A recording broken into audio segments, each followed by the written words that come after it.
Hey my loves, welcome back to the channel. Today we're talking about something powerful, right?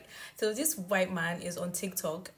He's going viral for his three-part series, or maybe more. I could only find three parts of how he stopped being racist.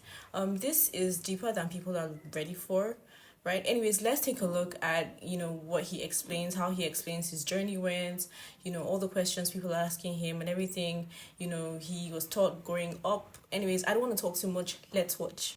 Why I Stopped Being a Racist, Part 1. I've been asked probably well over 1,000 times in the comments and messages why I chose to confront my own racism and my prejudice ideology. So I thought I'd just have an honest conversation with you and break it down over a few parts and let you see into the mind of someone like me, the way I grew up, and the man I'm becoming. Now here's the crazy thing. I've only ever known one racist in my life for sure, and that's me, because I can't speak into the hearts and minds of another human being and what they think and feel. That's not fair, and that's prejudicial of me. So I'm the only one I've ever known, so I feel I can speak with authority about this. I'm not calling out other people who are. This is simply about my evolution and the things I confronted and some of the difficulties and some of the beautiful parts of this. This is not an easy thing for me to do. This is kind of laying my soul bare. So if you would, let me know if this is something you want me to continue in the comments, please, because it's going to take a lot for me to invest emotionally to be open about this. Now, why is it I grew up with so much prejudice and bias and discrimination in my life? Well, I grew up in a small town in Arkansas, and I am Arkansas proud. Let me just say that right off the top. But I grew up with people who taught me these things, and it was instilled in me. I mean, it was just reinforced over and over. And then for the most part, I lived in an echo chamber of other people who thought the same thing. So I didn't know it was possible to think any other way. I was raised Christian. I cannot explain to you why my faith in God, my morality, and my racism took so long to cross paths. I can't explain it, but it probably took about 40 years to figure that out. There's a whole series of events in my life, I guess, ultimately that led up to this. And prison was probably one of the biggest catalysts, because when you're on 23-1 lockdown with someone of a different color from you in the same cell, you shut your mouth and you listen. You ask questions. And I had so many different cellmates from different countries, from different races and heritages. And it just really opened my mind. And sitting in prison, I had a lot of time to think. And I had some old timers tell me, I need to do my time. Don't let my time do me. And those are good words of advice. But I started digging deep into myself and my flaws, and because I was probably the biggest asshole I knew at that time, and I wasn't proud of that at all. And I knew I needed to change if I wanted to live a productive and healthy life and just be somebody likable. I just couldn't see the world for the way it really was. And that breaks my heart that it took me so long to see it. But the beauty that is born from this change in me, or this growth, is just crazy. God. Why did I want to stop being a racist is what the Blind Buy Chronicles asked me. I don't know how well I can put it into words, but I'll try. In my experience, having grown up racist or dealing with other racist people, there's no shame or embarrassment about it. It's almost like if you are, you're encouraged, or you belong to a secret club. Because if you're making jokes or stereotypes, no one's getting on you for it. And those that try to take the moral high ground when talking to racists are usually just shouted down. They're not a member of the club. And for the first 4 decades of my life, nobody explained to me that you cannot love God and be a Christian and be racist. Those two can't coexist together in your heart and mind. They kind of cancel each other out. But I really think when I landed in prison and I was treated differently because of the color of my skin, I was a minority most of the time.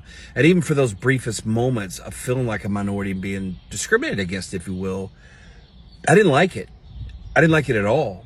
And that experience, coupled with the hundreds of conversations I had with men of different cultures and backgrounds, learning about them, their experiences, and most of them didn't even take a racial standpoint. They just told me what life was like. And I actually began to see how being discriminatory and biased and prejudicial harms people. And I'm not talking about just a job. It harms people. And the hardest part to me is admitting and accepting your character is flawed, like severely flawed, that I can feel the way I do about other human beings who've never done anything to me. That was not easy. That's probably the thing that took me the most healing to do, because I just didn't want to be an asshole the rest of my life. And racism for me wasn't a hate-filled, violent mindset. It was more of a, I'm better than you. I don't have to be accountable because of you. It gave me someone else to blame and look down upon to make myself feel better because I was lacking something inside of me. I knew I needed to change. I knew God wanted me to change. I knew that everything told me that I need to be a better person. I need to work on this form of mental cancer called racism and everything that goes along with it. And it has been a very rewarding and amazing, but extremely challenging journey to confront so much about what you believed is wrong. And you can imagine it's even more difficult to look into the camera and tell the world what it looked and felt like to grow up racist and think that way. But I just saw that the weight of the hate in my soul, it was going to cannibalize me. And I knew this wasn't the path God wanted for me. I knew this was the path I didn't want for myself. And there wasn't like a magic switch. I just knew I had to do something. And I started doing whatever I thought. I didn't set out to like undo this. I just set out to be on a better path and be a better person and see the world in a different and more positive and helpful way than I had. That's essentially what it comes down to. It's always going to be a work in progress. I mean, subconscious bias is something I'll deal with for the rest of my life, but I am aware of it. I mean, I'm racist in traffic. Absolutely. I discriminate against Chevy pickups, against Priuses, against dump trucks. Yeah, we're all racist in traffic. So he goes on to explain that while serving time in prison, he was forced to live and talk with people that he never would have interacted with on the outside. And one of those people was his soulmate, his cellmate, not soulmate, his cellmate, who was a black man. And through vulnerable conversations, he started to confront his own prejudice. And you know what stood out to me was the fact that he doesn't just credit those people, the people that he met in prison. He gives credit to God. Anyways, let's keep watching. What caused me, a former card-carrying racist, to change my perspective and see the world like I do now? I knew this question was coming. It's been asked me a lot of times, and I didn't know how I wanted to verbalize it. You know, I dated a girl with biracial kids years ago that I adored and loved.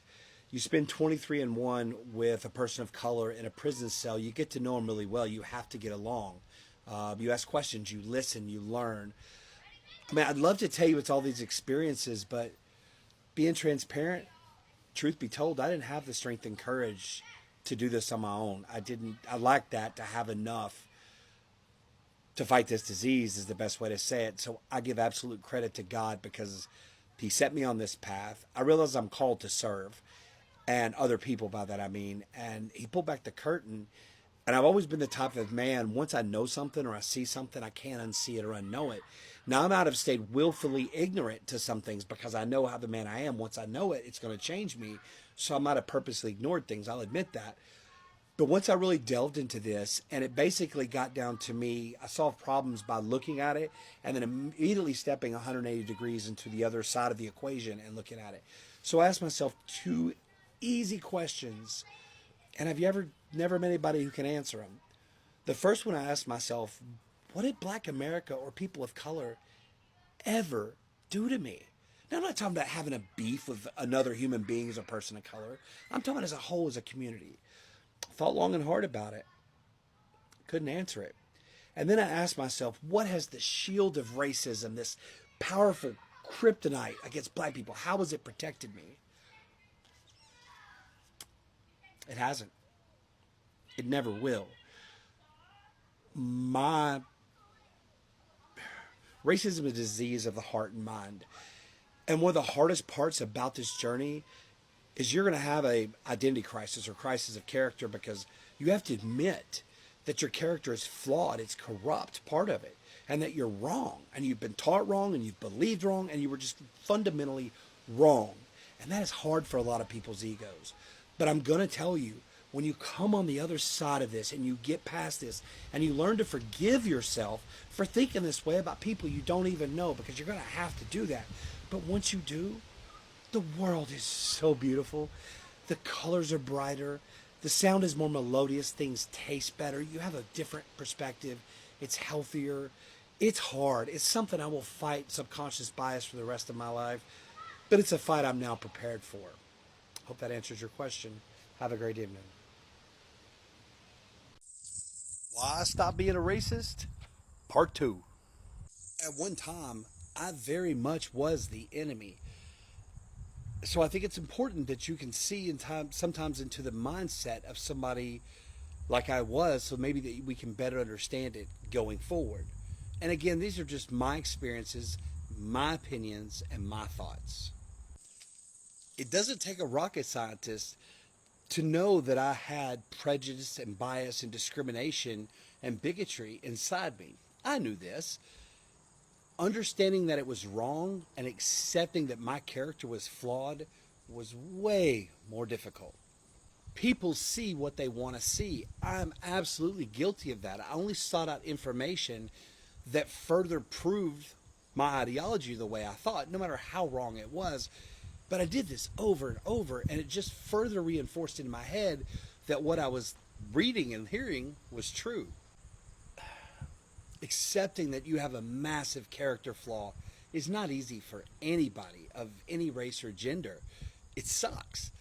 But you have to admit it. You have to confront that the way you think is harmful and hurtful, and it's not healthy, and it's not accurate of all things. So I realized the first step was admitting it. The second step was learning to forgive myself. And that's a whole nother story in part 3. So he says he grew up around racism and that it was normal in his family and his community, but that he's also a Christian, and that he truly realized that following God meant questioning the hate that he was raised in, right? And that he didn't just have, questions or conversations with people. He did the hard internal work.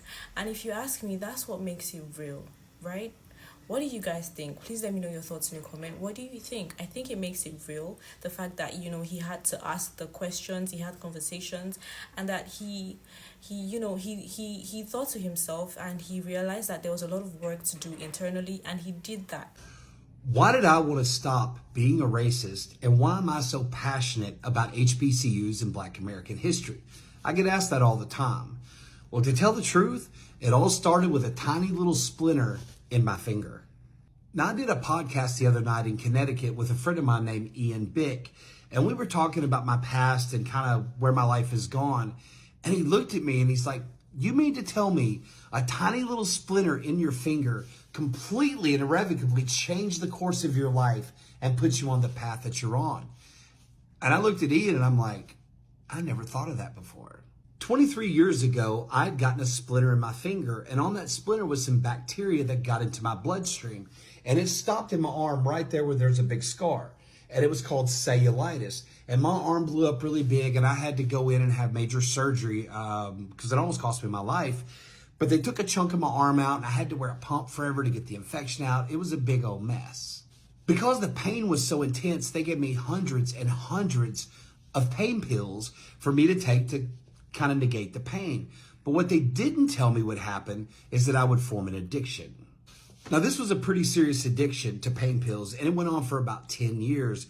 And I was able to afford to feed my habit for a long time until the recession hit.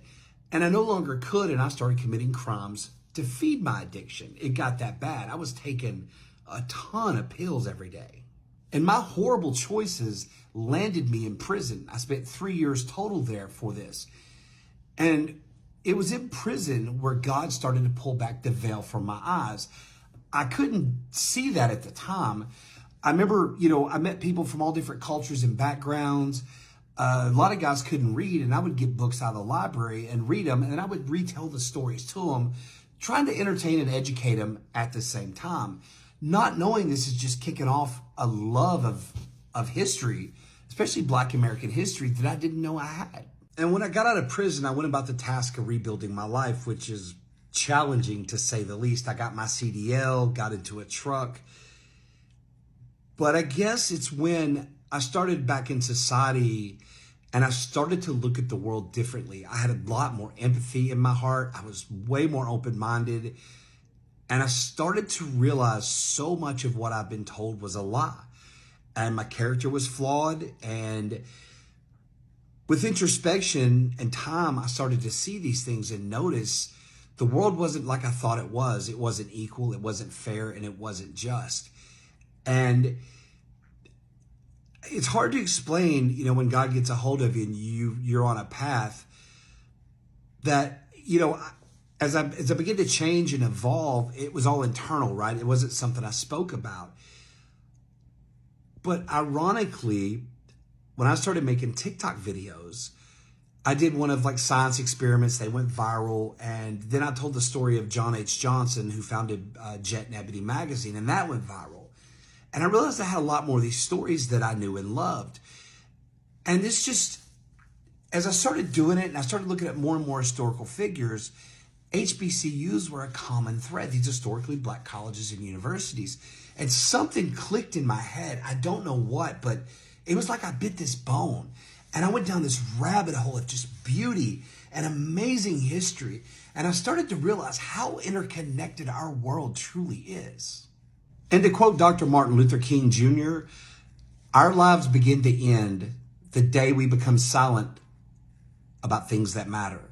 And I couldn't stay silent any longer. I just had this love and joy in my heart. And it's taken me on this amazing and incredible path. I'm sitting here in a hotel in Hampton, Virginia, about to visit Hampton University tomorrow, which I'm just ecstatic to get to do. I wanted to visit Hampton for so long because of Booker T. Washington. And I'm getting to. I get to meet the most incredible and amazing people. I'm the turd in the punch bowl everywhere I go. I'm a direct beneficiary of DEI, diversity, equity, inclusion, because sometimes I'm the only white face around and I'm accepted with love and grace and mercy. So one of the reasons I'm such a strong proponent of DEI. And I say all this to tell you that none of it would have happened had I not gotten that tiny little splinter in my finger. Holding a grudge is like you drinking poison and expecting the other person to unalive themselves. Does that make sense to you? So I want to pause here and say that it takes real strength to unlearn something that has been a part of your identity, right? A lot of people avoid the truth because deep down they know that answering certain questions would mean that they would have to change. And most people aren't ready to leave their comfort zones, but he was, and I respect that. Why I Stopped Being a Racist, Part 3, White Guilt and Forgiveness. One of the most challenging things on this journey of trying to deconstruct my own racism is learning to forgive myself. That is a very difficult thing to do for most anybody, especially when it's a burden that you carry around so heavy that you don't know how to break it down. Again, these are my thoughts, my experiences, and my opinions only. And while I can't tell you how to learn to forgive yourself for something because it's different for everybody, it's absolutely crucial if you want to grow. I had to admit it to myself. I had to be accountable to myself. And then I had to put in the work. And that involves a lot of introspection, a lot of prayer. It's just something you can't take your foot off the gas of. You know what I mean? Forgiving myself doesn't absolve me of the things I've got to work out. Not by any stretch of the imagination. But until you forgive yourself, it's really hard to move forward. And the biggest thing I struggle with initially is what we call white guilt. And that looks different to probably everybody. Because I was really concerned. I spent a lot of time thinking about it and praying about it. Because if I did this out of some sort of guilt, it wouldn't be the same. It wouldn't be sincere. And I realized and came to the conclusion, once I had forgiven myself, that I had thrown that yoke off me.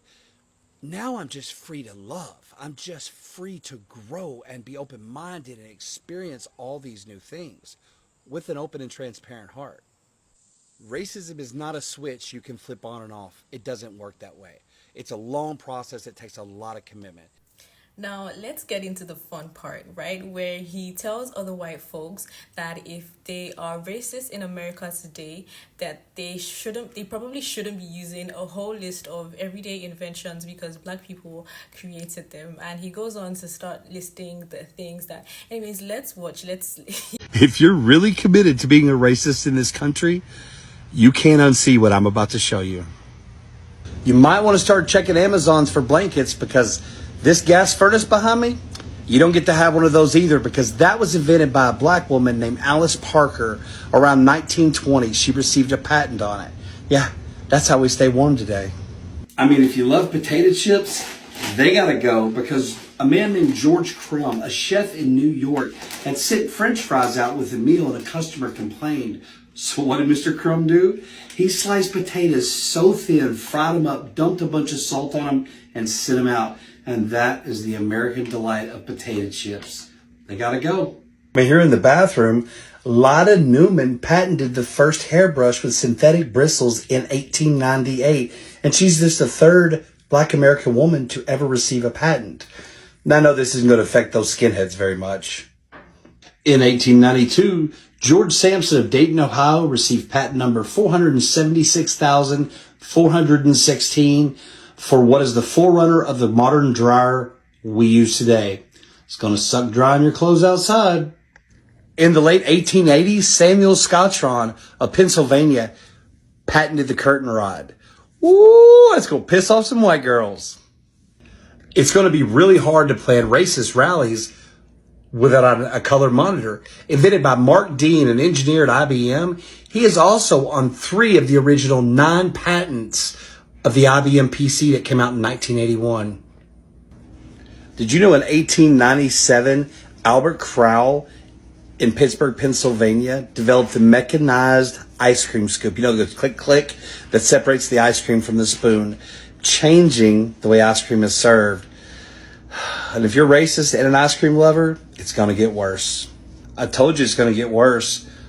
Augustus Jackson, the father of ice cream, pioneered many of the methods we have today to enjoy ice cream, including the way we salt it.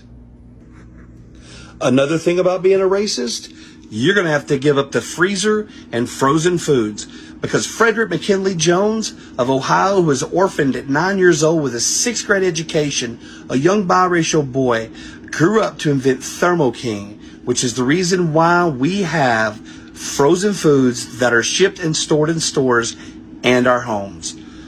You got to give up ice cream and frozen pieces? So if you still want to be a racist, there are some things you're going to need to purge from your life. If you would, just put it out on the curb. I'll send some trucks around to pick it up, and we'll go give it to real Americans who really need it.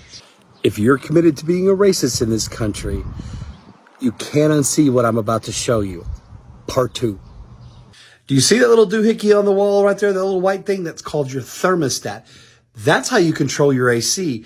That was invented by David Crossway, who got his engineering degree right here in Indiana at Purdue University. He's so cold, he designed the heating system for Radio City Music Hall and Rockefeller Center. Sorry, racists, no AC this summer. This is really going to mess your shit up. The porcelain toilet as we know it was designed by Thomas Elkins in 1872. Hey, come here. How many races does it take to change a light bulb? None. They don't want to be enlightened. Which is too bad, because the carbon filament in the light bulb that we've grown up and used, you know, that lights up really bright, was invented by Louis Latimer, who's one of the chief engineers for Thomas Edison, and he helped design the telephone with Alexander Graham Bell. I mean, you can't even do something as simple as open the door, because that door handle was patented in 1878 by Osborne Dorsey. Yeah, sorry guys. I mean, I guess you probably were raised in a barn. And if you think you want to call all your buddies to come meet you at the laundromat so you can wash your white sheets together, because let's face it, if you're still a racist, you don't have a dryer, you don't have a gas furnace heater, you don't have a thermostat to control your AC, you can't open your doors without a doorknob, and you especially cannot call your buddies without the cell phone. You're going to have to get rid of these, like I said, because Henry Sampson, a black genius inventor, patented and invented the gamma ray process, which uses radio waves to transmit and receive audio signals, which is what makes cell phones able to communicate with each other, and changed all our lives significantly. Listen, in all seriousness, if you still really, really are committed to being a racist, it's getting hard in the yard out here for y'all, because I've now made you aware of some things that you didn't know. And this is just a tiny tip of the iceberg of all the ways people of color have improved our lives in measurable and quantifiable ways. Our world would not be nearly as far along as it has without the inventions and contributions of all these Americans. So, again, I hope that this opens your eyes a little bit to how much white and black culture are actually intertwined in a good and great positive way. Have a great evening. Honestly, it's rare to see this level of honesty and growth, especially from someone who came from a background where racism was normalized. What I really respect is that he's not doing it for applause. He's not trying to censor himself or ask for credit in any way. He's using his story to spark conversation, to challenge other people, and to push, for real change, right? And if you want to check him out for yourself, I am not gatekeeping. His TikTok is Mac Daddy Life, at Mac Daddy Life. He shares even more about how he grew up, the difficult truths that he had to face, and how he's trying to live differently now. His comment sections are full of mixed reactions. Some people, especially other white people, think he's doing too much. Some tell him to stop talking about racism if he truly wants it to go away, which makes no sense, by the way. But there are also tons of people, especially black folks, who are showing him love and thanking him for using his platform to highlight the kind of history and truth that we all should have been taught in school. So, yeah, if you want to see more of his content, check him out on TikTok at MacDaddyLife. All right. Yeah, and I want to say, credit goes to him for his videos.